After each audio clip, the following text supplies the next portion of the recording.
কোনো এক গ্রামে বাস করত এক দুঃখী মা ও তার মেয়ে।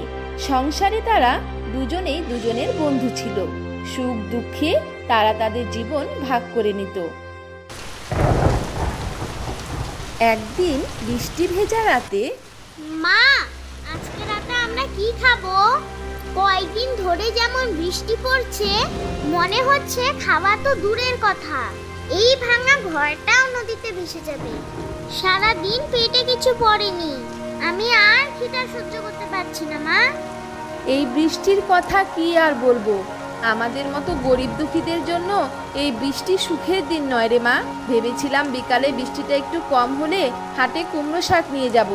শাক বেচে যা টাকা হতো তাই দিয়ে তোর জন্য একটু খাবার কিনে নিয়ে আসতাম রে মা। মা, তুমি অত ভেবো না তো, ঘরে জল তো আছে, আমি জল খেয়ে পেট ভরে নেব।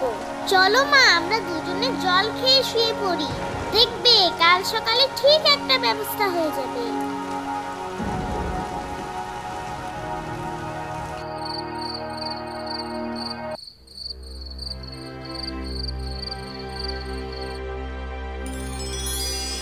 মা জবা, আমি একটু বড় সাহেবের বাড়িতে গিয়ে দেখি, যদি কোনো কাজ থাকে তাহলে কাজ করে তোর জন্য কিছু খাবার নিয়ে আসবো। ঠিক আছে রে মা? ঠিক আছে মা, তুমি যাও।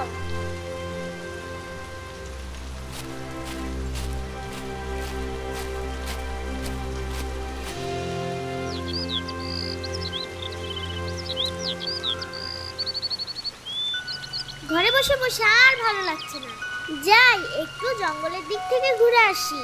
মা আসার আগে কিছু কাঠ নিয়ে আসি, তাহলে মা খুব খুশি হবে।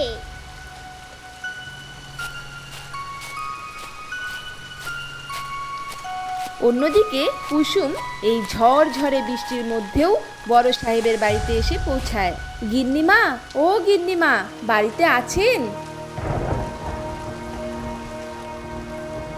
কিরে কুসুম, এই বৃষ্টির মধ্যে আমার উঠানে কি মনে করে?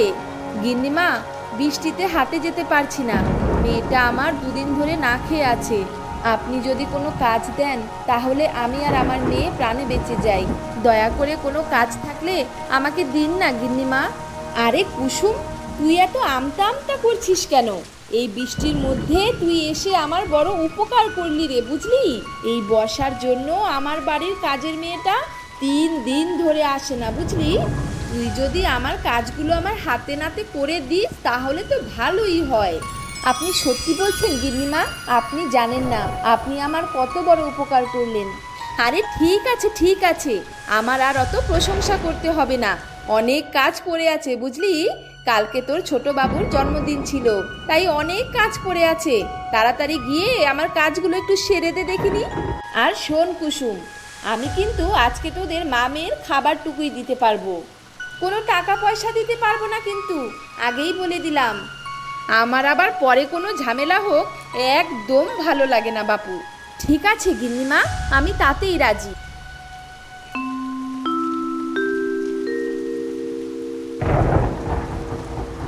এরপর কুসুম ওই বাড়ির সমস্ত কাজ করে দেয়।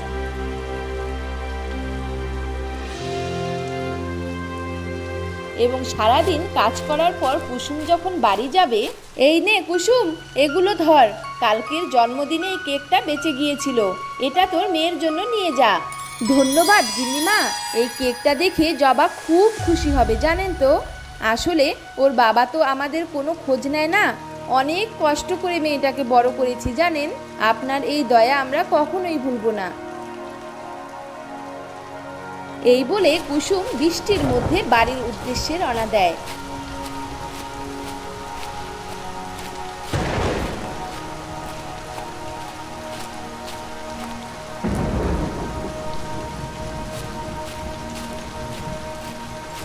রাস্তায় যেতে যেতে কুসুম একটি বুড়িমাকে দেখতে পায়, যিনি একটা গাছের নিচে বসে বৃষ্টির মধ্যে ভিজছিল। বুড়িমাকে বৃষ্টির মধ্যে ভিজতে দেখে কুসুমের খুব মায়া হয়, তাই কুসুম ওই বুড়িমার দিকে এগিয়ে যায়। এ কি বুড়িমা, আপনি এই ঝরঝরে বৃষ্টির মধ্যে ভিজছেন কেন? আর আপনার ছাতাই বা কোথায়? আমার কাছে ছাতা নেই রে মা, ছাতা কেনার সামর্থ্য কি আর আমার আছে? ঠিক আছে বুড়িমা, তুমি আমার ছাতাটা রেখে দাও, আমার বাড়ির সামনেই, আমি ঠিক চলে যাব। আমার ছাতার দরকার নেই রে মা, আজকে 3 দিন ধরে আমি না খেয়ে আছি। তোর হাতে যে কেকটা আছে আমায় দে, আমি খেয়ে আমার পেটটা জুড়াই। বুড়িমা সত্যি ক্ষুধার্ত, আমার কাছে তো অন্য খাবার আছেই, আমি বরং কেকটা বুড়িমাকে দিয়েই দেই। আমি আর জবা ডাল ভাত খেয়ে নেব। এরপর কুসুম ওই কেকটা বুড়িমাকে দিয়ে দেয়, আর বুড়িমাও ওই কেকটা খুব মজা করে খেয়ে নেয়। তাহলে বুড়িমা, আজ আমি আসি, ঘরে আমার মেয়ে আমার পথ চেয়ে বসে আছে। দাঁড়া মা, এই নে একটা বীজ, এই বীজটা আজ রাতেই তোর উঠানে লাগিয়ে দিবি, দেখবি তোর আর কোনো দুঃখ থাকবে না। কিন্তু বুড়িমা, এটা কিসের বীজ? কাল সকালেই সবটা বুঝতে পারবি, এখন বীজটা নিয়ে যা।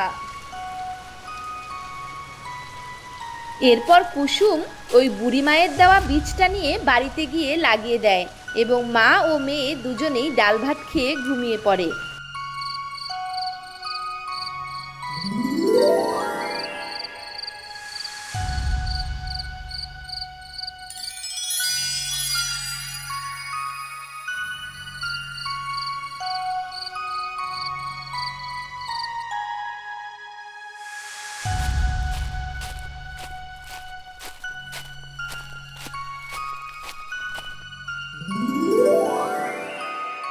মা, ও মা, তাড়াতাড়ি বাইরে এসো, দেখো কি কাণ্ড হয়েছে। জবার ডাক শুনে কুসুম বাইরে বেরিয়ে আসে।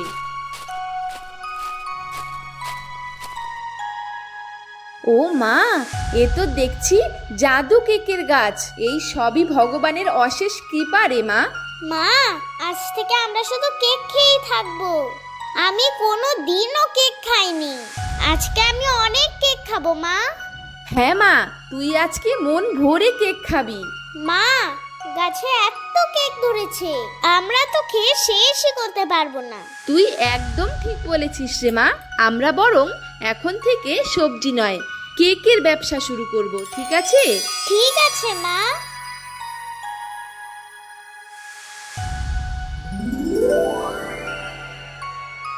এরপর জবা ও তার মা কেকের ব্যবসা শুরু করলো, এবং ধীরে ধীরে জবা ও তার মায়ের সব দুঃখ ওই জাদু কেকের আশীর্বাদে ঘুচে গেল।